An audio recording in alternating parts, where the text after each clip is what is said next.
Alors, quelques lessons learned.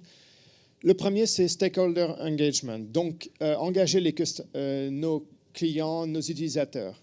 On a fait ça très rapidement. En fait, pendant l'évaluation, déjà, nous avions un panel assez large d'utilisateurs qui participaient aux évaluations pour choisir pour choisir les plateformes, pour donner leur avis, pour tester, pour regarder les présentations.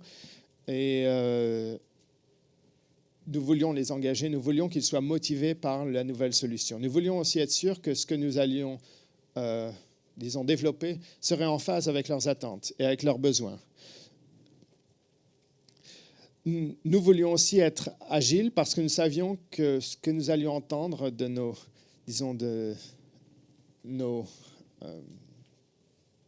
nos clients pourrait changer. Un second, c'était d'avoir un focus sur ces long-term business outcomes, ce qu'on avait défini au départ.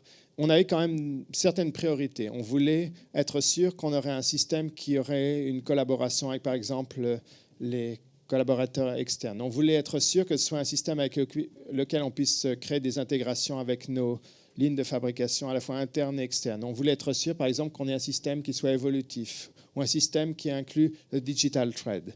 Donc, on avait certaines priorités que l'on voulait être sûr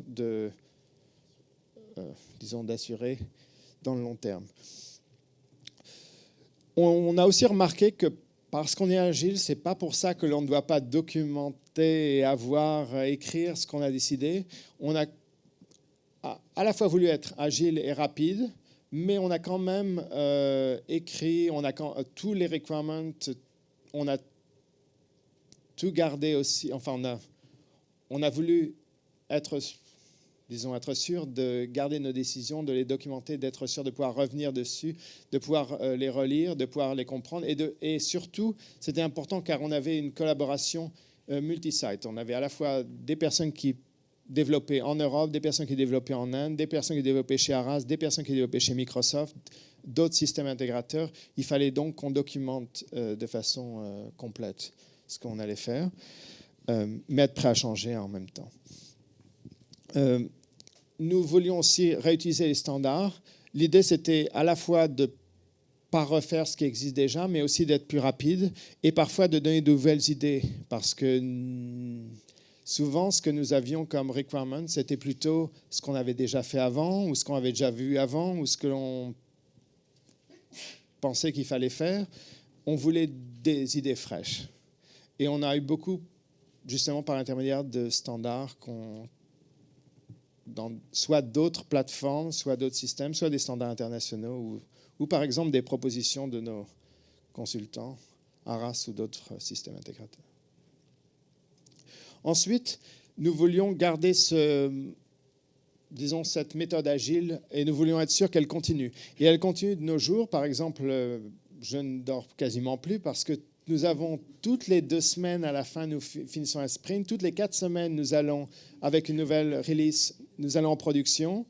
Et à chaque fois, il faut revérifier, il faut être prêt avec notre backlog, il faut être prêt à faire la release note, il faut être prêt à, informer l'équipe support. Ça ne s'arrête plus.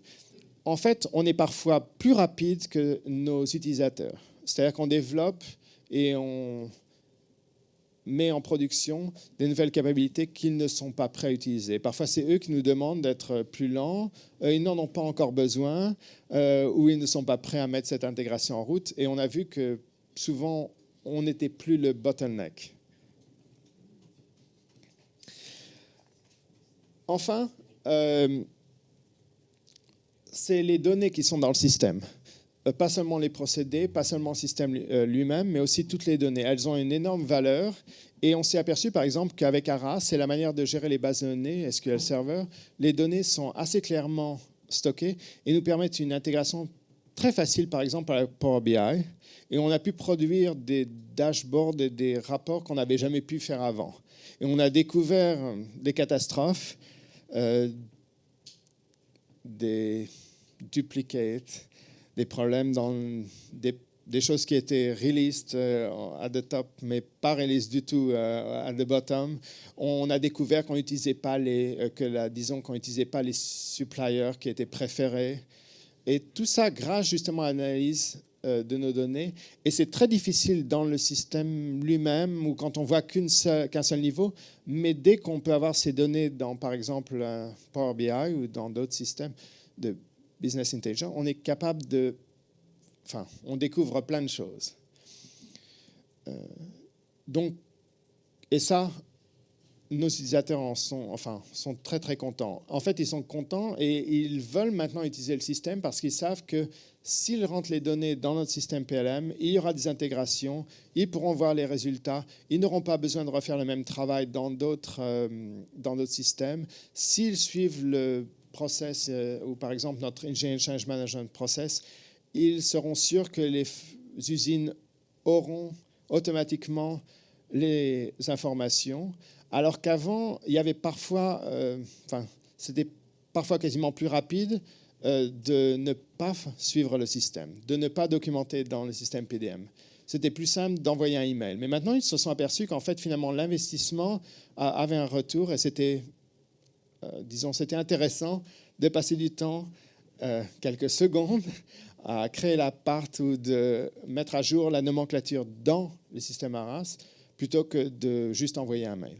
Nous avons plus d'informations dans un white paper que mes collègues ont fait sur donc, comment nous avons réussi en à peu près 8 mois à avoir ARAS en production pour plusieurs centaines d'utilisateurs et en moins d'1 an et demi, disons, d'arrêter nos anciens systèmes.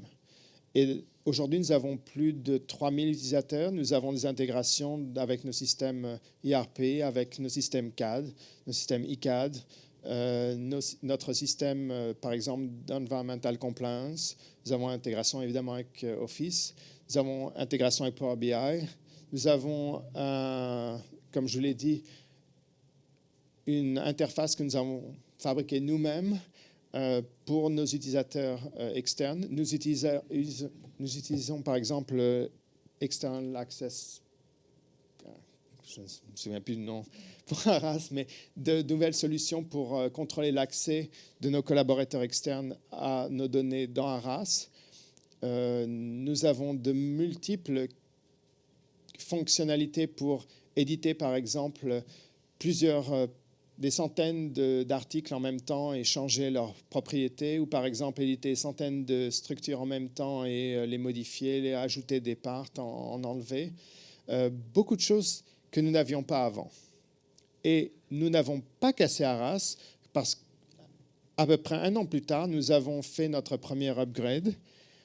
Et miracle, en moins de 3 mois, nous étions passés de SP2, je crois, SP2, à SP8, ce qui a aussi résolu plein de feedback à propos de la performance.